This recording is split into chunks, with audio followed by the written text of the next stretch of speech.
नमस्कार। आज के इस खास विश्लेषण में आपका स्वागत है। आज हम एक ऐसे टॉपिक की गहराई में जाने वाले हैं जो मार्केट को देखने का आपका पूरा नजरिया बदल सकता है।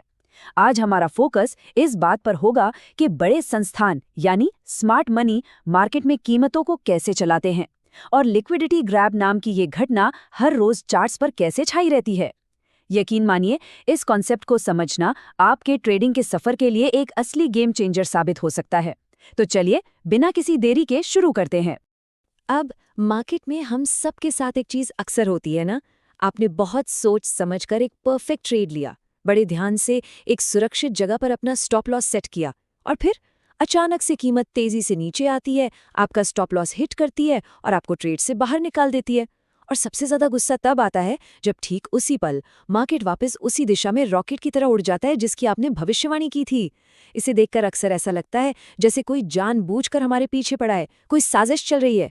इस स्थिति में लोग तुरंत अपने ब्रोकर को दोष देने लगते हैं, लेकिन ट्रेडसाइटी का एक बहुत ही शानदार कोट है जो इस लोकप्रिय मिथक को एकदम तोड़ देता है। वो कहते हैं, स्टॉप हंटिंग असल में होती है, लेकिन ये ब्रोकर नहीं करते। वास्तव में ब्रोकर्स को आपकी परवाह ही नहीं है।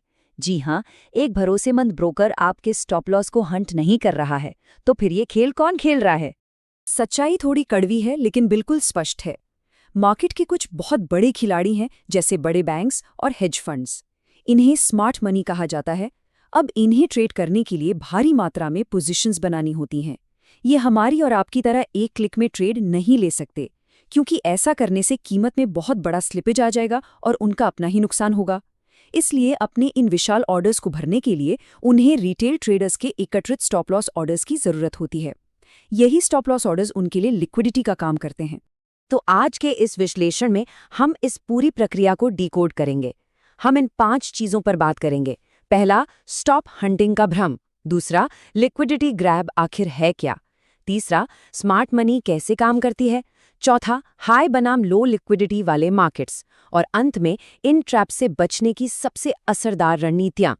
चलिए सेक्शन 1 से शुरुआत करते हैं। स्टॉप हंटिंग का भ्रम।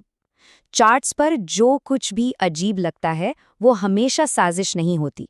मार्केट में कुछ बहुत ही आम भ्रम फैले हुए हैं, जैसे कि कुछ लोगों को लगता है कि सिस्टम में स्टॉप लॉस न डालकर सिर्फ दिमाग में एक मेंटल स्टॉप रखने से वो बच जाएंगे।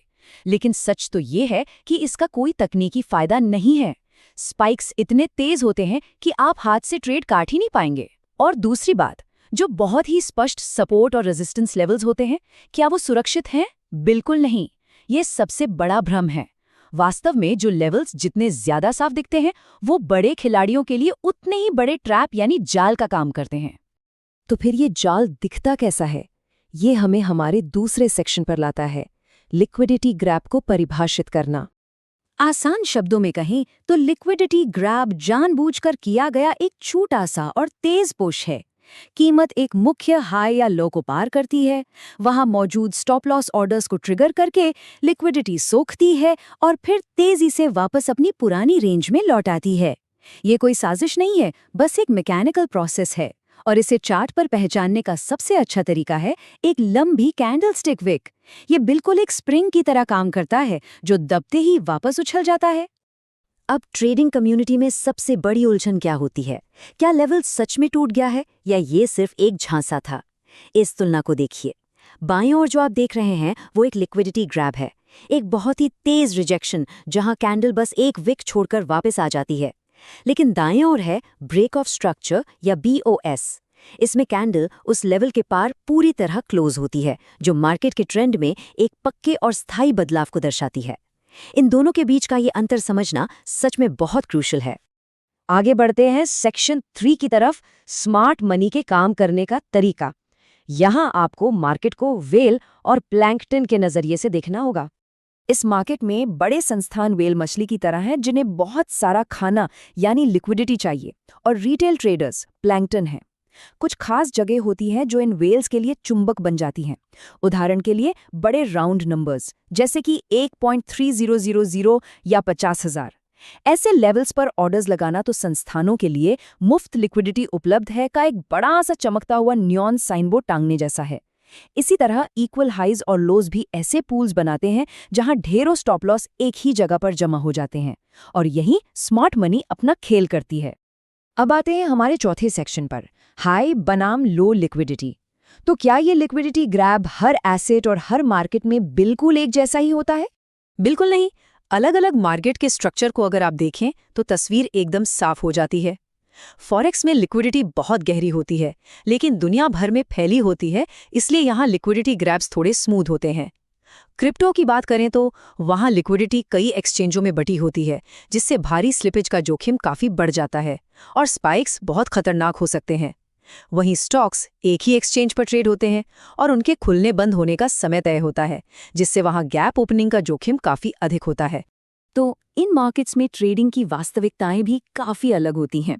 हाई लिक्विडिटी मार्केट्स आपको तंग स्प्रेड और तेज एग्जीक्यूशन देते हैं, लेकिन लो लिक्विडिटी मार्केट्स में वहां अचानक और अप्रत्याशित चालें देखने को मिलती हैं। ऐसे मार्केट्स में बड़े संस्थानों को मार्केट प्राइस को बहुत ज़्यादा हिलने से रोकने के लिए अपने बड़े ऑर्डर्स को छोटे छोटे हिस्सों में तोड़ना पड़ता है। आपको अपना ट्रेडिंग स्टाइल उसी हिसाब से एडजस्ट करना होगा। चलिए अब अपने पांचवें और सबसे अहम सेक्शन की ओर बढ़ते हैं, ट्रैप्स से बचने की रणनीतियाँ। हम स्मार्ट मनी के खिलाफ नहीं, बल्कि उनके साथ कैसे ट्रेड कर सकते हैं। यहाँ आपके लिए एक बहुत ही simple step by step framework है। सबसे पहले बड़े टाइम फ्रेम पर उन जोन्स या लिक्विडिटी पूल्स को पहचानें, फिर बस इंतजार करें। उस लेवल के पार होने वाले स्वीप या स्पाइक पर नजर रखें। ध्यान रहे, पहली ही स्पाइक पर कूदकर ट्रेड नहीं लेना है। छोटे टाइम फ्रेम पर चेंज ऑफ कैरेक्टर यानी स्पष्ट कन्फर्मेशन की तलाश करें। जब आपको कन्फर्मेशन मिल जाए तभी पूरे रिस्क मैनेजमेंट के साथ अपना ट्रेड लें। और हाँ, रिस्क मैनेजमेंट की बात करें तो मार्केट के सभी एक्सपर्ट्स एक सुनहरे नियम पर पूरी तरह सहमत हैं। अपने कुल अकाउंट बैलेंस का केवल 1 से 2% ही एक ट्रेड में रिस्क पर रखें, बस इतना ही। क्योंकि देखिए, मार्केट में कुछ भी 100% सुनिश्चित नहीं होता। लंबे समय तक टिके रहने और किसी खराब लिक्विडिटी ग्रैब से बचने का यही सबसे सॉलिड तरीका है। तो इन ट्रैप से बचने के लिए कुछ महत्वपूर्ण रणनीतिक बचाव क्या है?